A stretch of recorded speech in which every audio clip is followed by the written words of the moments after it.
Bienvenido al Ministerio de Rey de los Reyes y el título de hoy se llama Un ministro hoy en día debe estar consciente de los tiempos en los cuales él vive. Abrimos nuestras Biblias en el libro de Hechos, capítulo 13, versículo 22.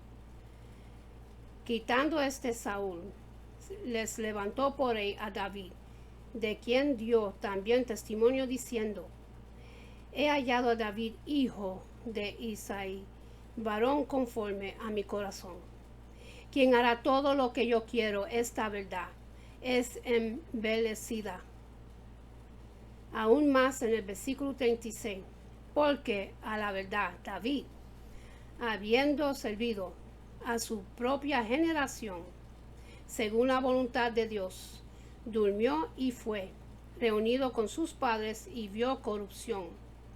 En esta narrativa histórica, estos dos versículos declaran un profundo y demandante discernimiento que debe tomar la vida de cada hijo de Dios en cada generación. Esos dos versos en el libro de Hechos capítulo 13 caen dentro del mensaje predicado por el apóstol Pablo concerniente al divino gobierno de Dios a través de la historia de Israel. Este retrato histórico culmina con el reinado del rey David. Pablo reconoce que David fue un hombre conforme al corazón de Dios.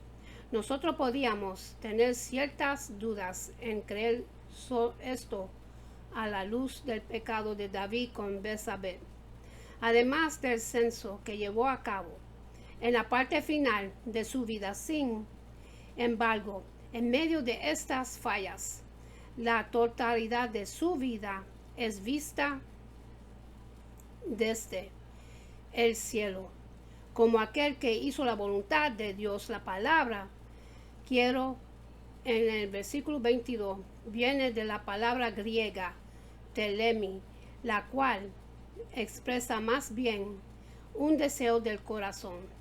La voluntad de Dios en este contexto podría ser expresado como: yo deseo que hicieras tal cosa. La palabra telemi también se encuentra en el segundo de Pedro, capítulo 3, versículo 9. El Señor es paciente para con nosotros, no creyendo que ninguno perezca, sino que todos proceden a arrepentimiento. Telemi no se refiere a una voluntad coerciva. Es el deseo de Dios para nuestras vidas. Cuando miramos la vida de David en su totalidad, debemos entender que David llevó a cabo los deseos y anhelos de Dios aún en su arrepentimiento. David hizo la voluntad de Dios. En contraste, en Hechos capítulo 13, versículo 22, que nos dice que David hará todo lo que yo quiero, telemi. En Hechos capítulo 13, versículo 36, leemos de David, habiendo servido a su propia generación, según la voluntad valuel de Dios. Aquí la palabra griega valuel expresa el divino consejo de Dios más que los deseos o anhelos de Dios.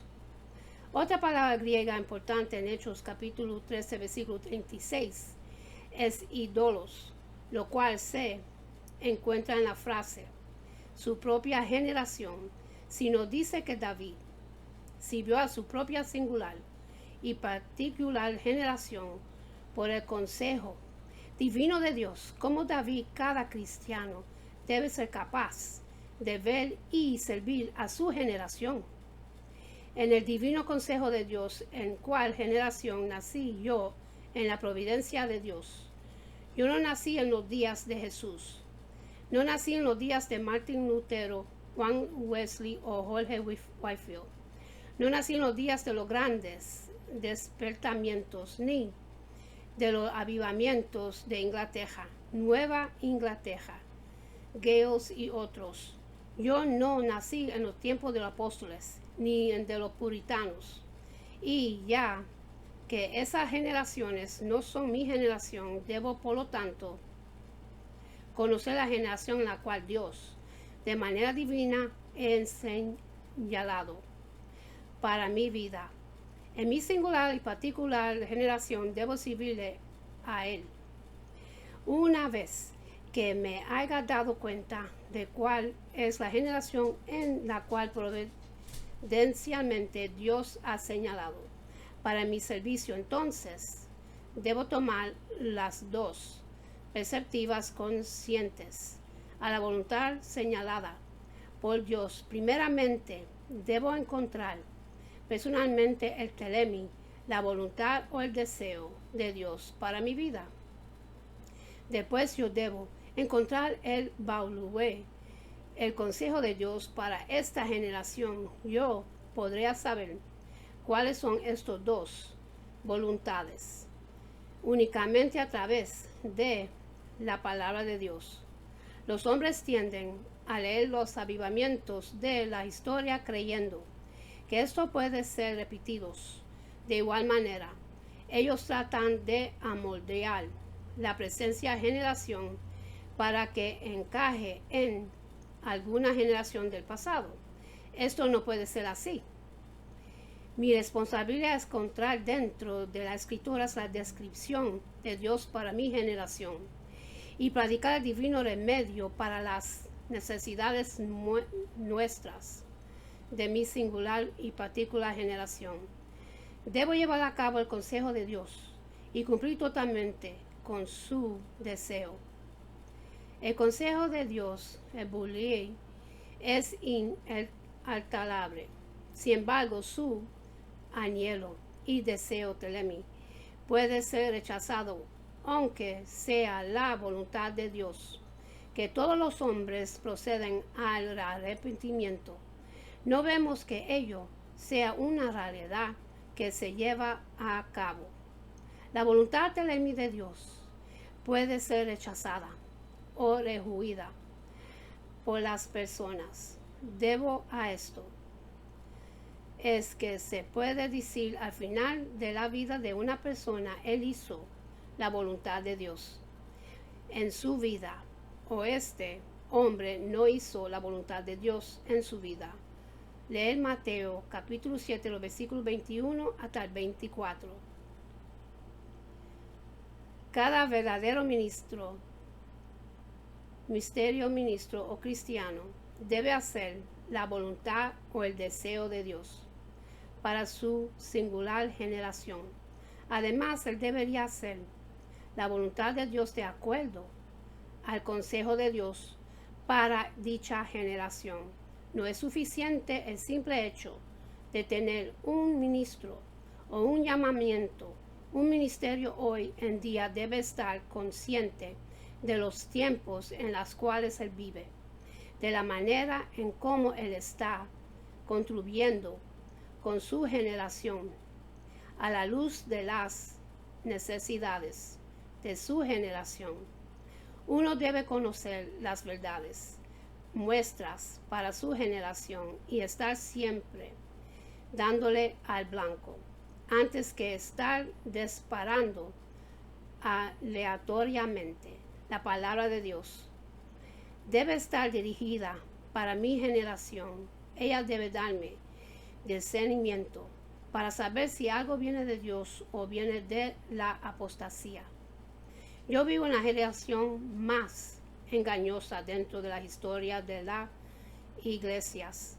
Señales, maravillas, milagros y obras son cosas que se buscan y se promueven como si viniese del Señor. ¿Acaso me encuentro en tiempos de avivamientos, en tiempos de apostasía? ¿Estoy en el periodo de la tribulación o en el preludio de ella? ¿Vendrá Cristo en las nubes donde nos encontremos con Él, o su próxima aparición? ¿Sería para llegar al monte de los olivos y pelear la batalla de Armagedón? Esta y otras preguntas son de gran importancia, pues ellas me dictan la manera como de vivir, la manera como de predicar, la urgencia de mis mensajes y la vida de oración que debe vivir. ¿Dónde me encuentro según las Sagradas Escrituras? ¿Qué pregunta importante o imperativa por hacer es dónde me encuentro según las Sagradas Escrituras? ¿Acaso puedo encontrarme a mí mismo y a mi generación en las Escrituras? ¿Dónde me encuentro según las historias de la humanidad, de acuerdo a la palabra de Dios? Aun cuando un ministro del Evangelio pueda preparar un mensaje que contenga verdad, ¿acaso tal mensaje está sirviendo para cubrir parte de una necesidad inmediata para su generación?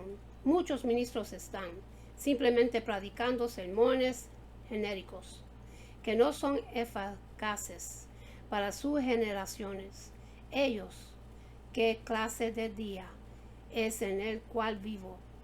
El evidente en las Escrituras y en su descripción que estamos viviendo y ministrando al final de los últimos días. Tal conciencia debe hacer una gran diferencia en mi enfoque de vida, predicación y enseñanza. Debe haber un punto en la historia donde Dios comience a preparar la venida del anticristo, quien exclusivamente gobernaría el mundo durante 3,5 años.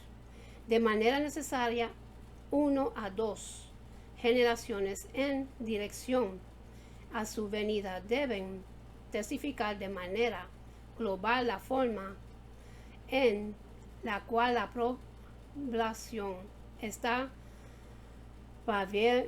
pavimentando el camino para la venida de este hombre perverso.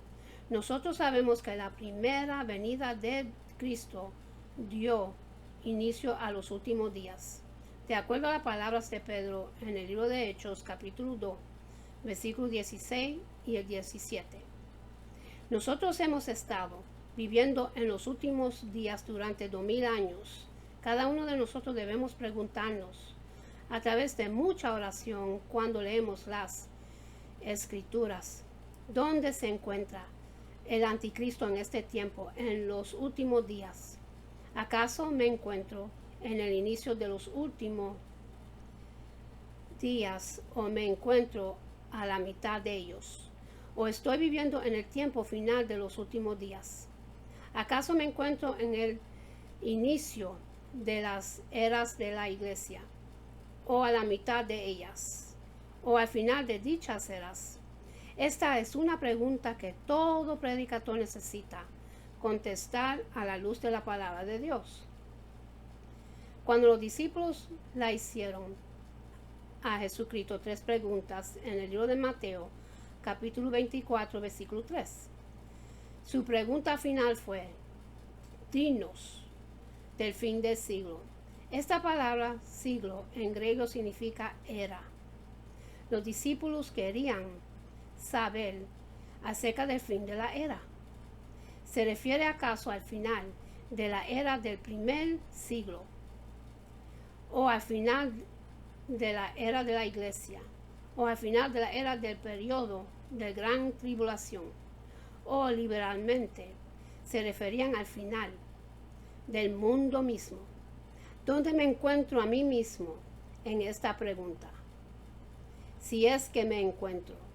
De nuevo, el contestar estas preguntas afectará profundamente la manera de mi predicación, la manera como enseño y la manera como vivo. Yo estoy para vivir a mi generación singular y particular a la luz de la voluntad o del consejo de Dios.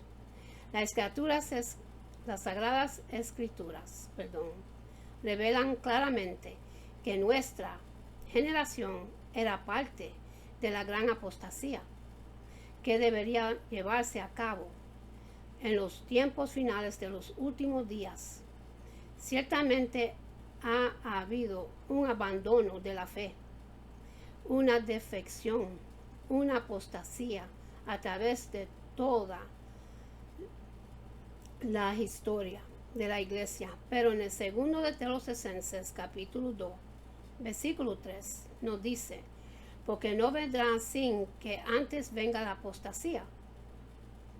El contexto de no vendrá se encuentra en 2 versículos anteriores, pero con respecto a la venida de nuestro Señor Jesucristo y nuestra reunión con Él, os rogamos, hermanos, que no os dejes mover fácilmente de vuestro modo de pensar, ni os conturbéis, ni por espíritu, ni por palabra, ni por carta, como si fuera nuestra, en el sentido de que el día del Señor está cerca. Este día de Cristo se refiere al rapto secreto, en el cual Jesucristo vendrá como un ladrón en la noche para llevarse con él a sus santos. Esto no se refiere a la venida pública de Cristo con sus ejércitos, como se nos presenta tanto en el libro de Zacarías capítulo 14, como en Apocalipsis capítulo 19. Nuestra presente inquietud es que precedería a esta venida. Este pasaje nos dice que vendrá. El artículo griego, abandono de la fe, en las escuelas de esa apostasía, después del día de Cristo, ese hombre de pecado, el hijo de perdición, sería revelado. Debe reconocerse que la apostasía ha estado en cada generación desde la primera venida de Cristo.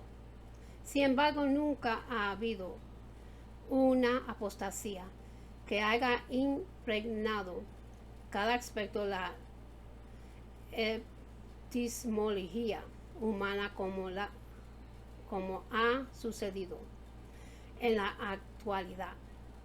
Existe una diferencia entre una apostasía y la apostasía, el abandono de la fe. Hoy en día se encuentra en cada compartimiento de la vida, en la familia, en el matrimonio, en la educación, en la música, en el arte y en la filosofía, en la medicina, en la esencia, etc. Todas esas áreas se han alejado de sus primeros principios, los fundamentos de su existencia. La falla más profunda y más triste es el destrainamiento espiritual, defección global, que se ha llevado a cabo en la iglesia institucional. El verdadero cristiano a la vista pública está muerto de la manera similar. Estamos siendo testigos de la muerte pública del fundamento cristiano histórico. Creemos que estamos viviendo al final de las eras de la iglesia, así como Israel perfeccionó su apostasía con el rechazo y la crucificación de Jesucristo, su Mesías. La iglesia al presente, como la iglesia de la Odisea, ha rechazado su cabeza y su principal piedra angular. Nos encontramos en una era de la iglesia sin Cristo. Creo yo que estamos viviendo en la apostasía. Si es así, mi predicción debe ser diferente que si yo creyese que no nos encontramos en la apostasía. Creo yo que la única esperanza para el remanente es el ser raptado de la iglesia institucional. Si es así, su inminente venida ocasionaría que yo vele y ore, como él nos exhorta en el discurso de los olivos. Si yo no creo en una venida secreta, sino solo en una venida pública, al final del periodo de la tribulación, entonces no hay una inminente venida de Cristo para mi generación, a menos que yo crea que estoy viviendo al final del periodo de la tribulación. Si yo estuviera viviendo En el periodo de la tribulación, yo podría saber el día y quizá aún la hora de su venida, ya que está claramente designada para el principio de la última semana de Daniel, desde el día en que el anticristo firme su pacto con los judíos. Comenzará la cuenta regresiva de los 7 años. Es al final de estos 7 años que Cristo regresaría con sus ejércitos. El libro de Zacarías, capítulo 14, los versículos 3 y 4, y Apocalipsis, capítulo 19, para pelear la batalla de Armagedón. Esta venida pública no debería tomarnos desprevenidos. Esta venida no se llevaría a cabo en una hora que no pensemos. Al discernir cuál de las venidas se encuentra más cerca, esto debería afectar tanto mi predicación como mi enseñanza. Si estoy convencido que yo atravesaré por el periodo de la tribulación, entonces no necesito ni velar ni orar. ¿Qué clase de días son en los cuales estoy viviendo? Son estos los días para predicar acerca del verdadero Cristo o del falso Cristo. ¿Acaso el mundo está mejorando su situación o la está empeorándola? ¿Estamos al final de los últimos días o al principio de ellos? Como estoy leyendo mi Biblia, donde me veo a mí mismo en las Sagradas Escrituras, las verdades maestras para una generación. El consejo completo de Dios debe ser predicado en cada generación, pero cada etapa y cada era de la iglesia tiene un pecado maestro, así que una verdad maestra debe ser regularmente predicada para confrontar dicho pecado maestro. La verdad maestra es la verdad crucial de la palabra de Dios que se necesita para dicha generación en particular. Una vez que yo haya encontrado a mi generación y a mí mismo dentro de las escrituras, santas escrituras, cuáles son las verdades maestras que debo predicar, si es que vivo en comunión con Dios. Cada generación de predicadores que han salido vencedores por Cristo en sus generaciones han predicado el mensaje único y particular para su generación. Por ejemplo, en los días de los prefomulgadores, 1300, tales hombres como John Wycliffe, el mensaje preeminente exaltó la divina autoridad de la palabra de Dios en contra del romanismo. Fue de esta verdad maestra que los reformadores en los 1500 tomaron para predicar sus doctrinas de la justificación por fe, el sacerdocio universal de todos los creyentes, la salvación solo obtenida por gracia y la soberanía de Dios. Si las Sagradas Escrituras no fuesen la suprema autoridad, entonces todas las doctrinas de la Biblia podrían ser cuestionadas. Estos hombres dieron la visión madura de sus vidas a la predicación de las verdades maestras que ellos vieron necesarias para sus generaciones. Después vino otra generación. Ellos fueron conocidos como los avivalistas, evangelistas que predicaban los avivamientos. En los 1700, las verdades maestras que ellos enfatizaron para su generación fueron la búsqueda de un corazón en comunión con Dios, pureza de corazón, y el gran mandamiento: amarás al Señor tu Dios con todo tu corazón, con toda tu alma, con toda tu mente y con todas tus fuerzas. A pesar de sus persuasiones teológicas. Ellos miraron la necesidad de sus corazones delante de Dios y el rompimiento del poder del pecado dentro del corazón. Recuerde las palabras de Agostos en Topladi.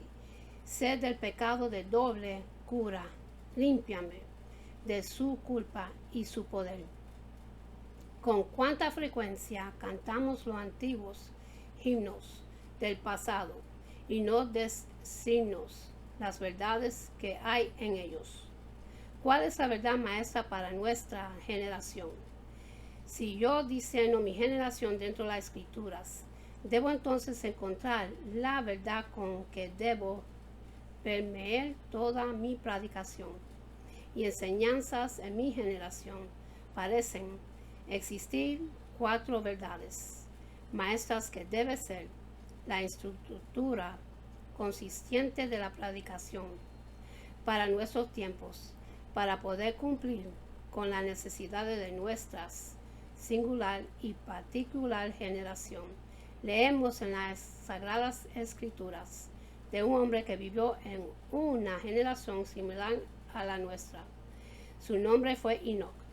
La primera importante característica de este gran hombre piadoso, la cual también es una verdad muestra para nuestra generación, es que él caminó con Dios. Libro de Génesis capítulo 5 versículo 24, o como leemos en Hebreos capítulo 11 versículo 5, él agradó a Dios. Una de las verdades más grandes y necesarias para nuestros tiempos es la comunión con Dios, un caminar con Dios o cómo agradarle a Dios. Esta verdad se ha perdido entre los escombros del empujo agresivo del evangelismo en nuestra generación.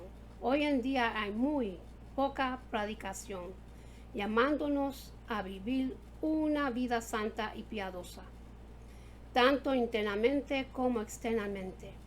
Ganamos almas en el evangelismo. ¿Quién sabe lo que esto significa? Y los abandonamos para que ellos vivan la vida cristiana como mejor puedan. La filosofía hoy en día es que los recién convertidos se mantengan tan ocupados en las actividades de la iglesia para que no tengan tiempo de habitar en sus pensamientos carnales y mundanos o en sus posibilidades, similar a lo que los jerarquías le pidieron a Lutero que hicieran para que pudiese olvidarse de sus pecados.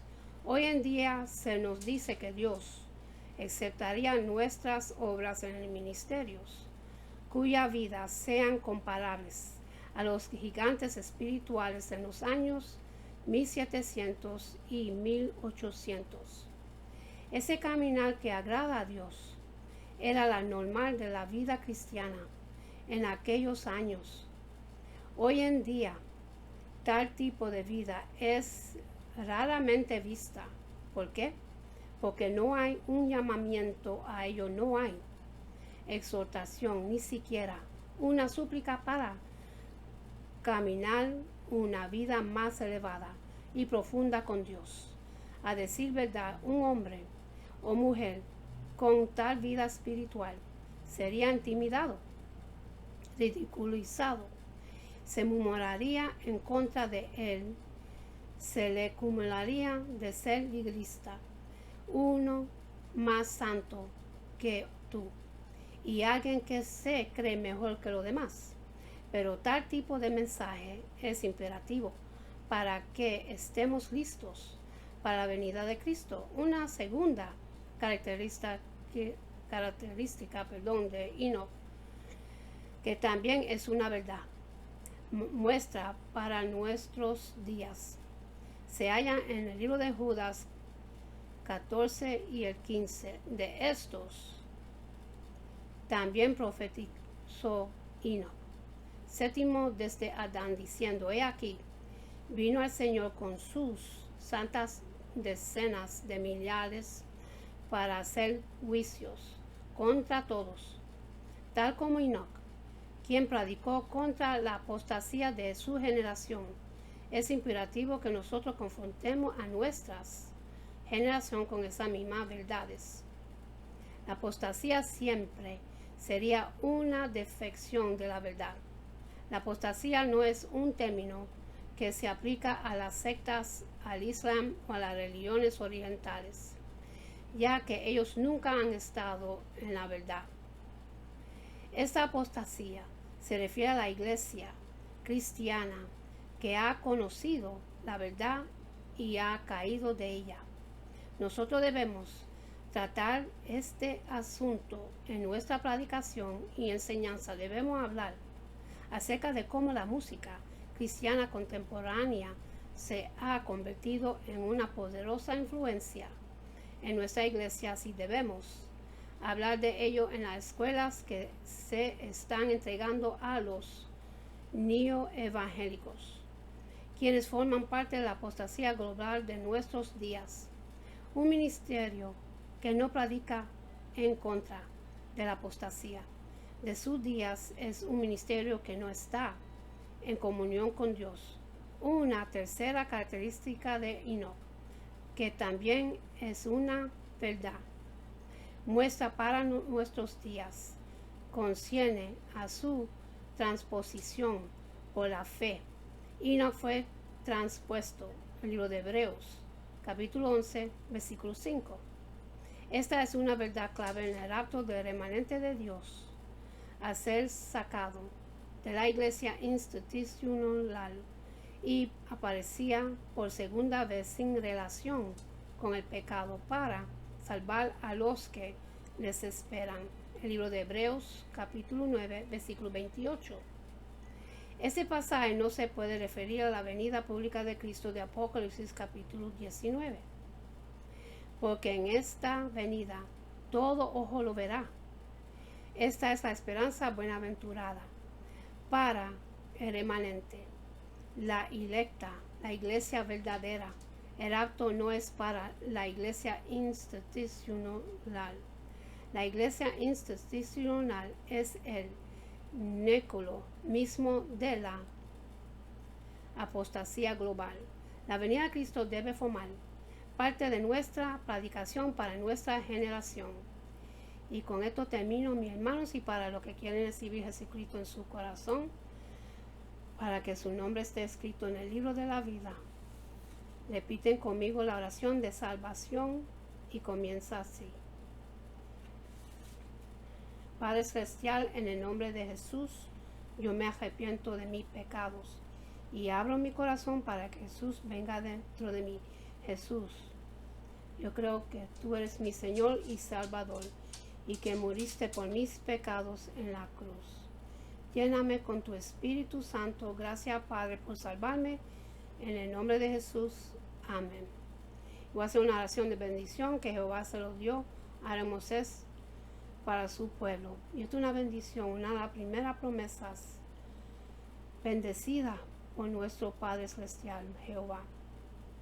Se consigue en el libro de Números capítulo 6, versículo 24 hasta 26, dice así: Jehová te bendiga y te guarde. Jehová haga resplandecer su rostro sobre ti y tenga de ti misericordia.